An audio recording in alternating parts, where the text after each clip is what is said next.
Well, I felt Man United always like a lot of noise going on around Man United. A lot of pundits in the UK are ex-players from Man United. So you have this legacy from Sir Alex Ferguson, which creates a lot of pressure, which creates a lot of expectations all the time around Manchester United. It just tells you, if it's like this, it just tells you in that you work in a big club with big expectations, with a big name and a big prior success, that all of us, me here in Bayern and my colleague in Manchester United, we want to achieve the same things. Obviously, they've been going through a bit of a tough spell recently, but sometimes that can be really dangerous because they're looking for a big response, and yeah, we need to be careful of that. We're at home. We want to dictate the game. We want to play the way we want to, but they have some threats as well that we really need to be careful of. So I don't like to think too much about the form that the team are in, because every game can be different. So I just need to perform the way I know I can and the team can, and hopefully we can create some good chances. H has come under some really unnecessary scrutiny.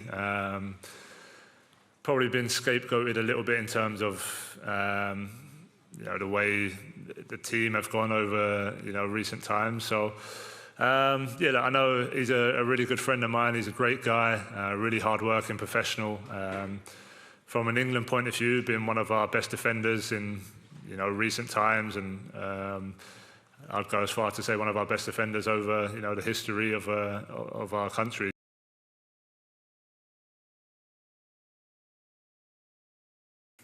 Ja, ich glaube, dass es nicht so viel aussagt über sie, weil auch in einem Spiel kannst du dir nie sicher sein gegen Man United. Das ist meine Erfahrung. Auch wenn du in dem Moment, in dem du denkst, eigentlich du hast die Oberhand oder du hast das Spiel unter Kontrolle, ist eigentlich der gefährlichste Moment, weil sie es auch aushalten, ohne Ball zu sein, weil sie es aushalten, tief zu verteidigen und sich dann natürlich wissen, dass sie sich verlassen können auf ein überragendes Umschaltspiel mit Bruno Fernandes, Rashford und Højlund jetzt dazu, mit extrem viel Qualität und Speed. Deshalb müssen wir extrem aufmerksam sein und hellwach sein, schlau sein, wie wir die Räume besetzen, während wir angreifen. Wir können nie abschalten. So, deshalb, ich weiß, dass jetzt ja klar, dass der Start punktemäßig unbefriedigend ist für sie. Wenn man sich die Mühe macht, das letzte Spiel ein bisschen tiefer zu analysieren, sieht man 20 sehr starke Minuten, in denen sie hätten eigentlich 1 oder 2 Tore führen können gegen Brighton. Dann ist es gegen Brighton immer kompliziert zu spielen, weil Brighton einen ganz eigenen Stil hat zu spielen und es gibt extrem wenige Mannschaften, die gut aussehen dagegen. Sie waren aber nie völlig raus aus dem Spiel und ja, sind, wie ich gesagt habe, es ist immer gefährlich, es ist extrem viel individuelle Qualität und vor allem im offensiven Umschalten ist es brandgefährlich.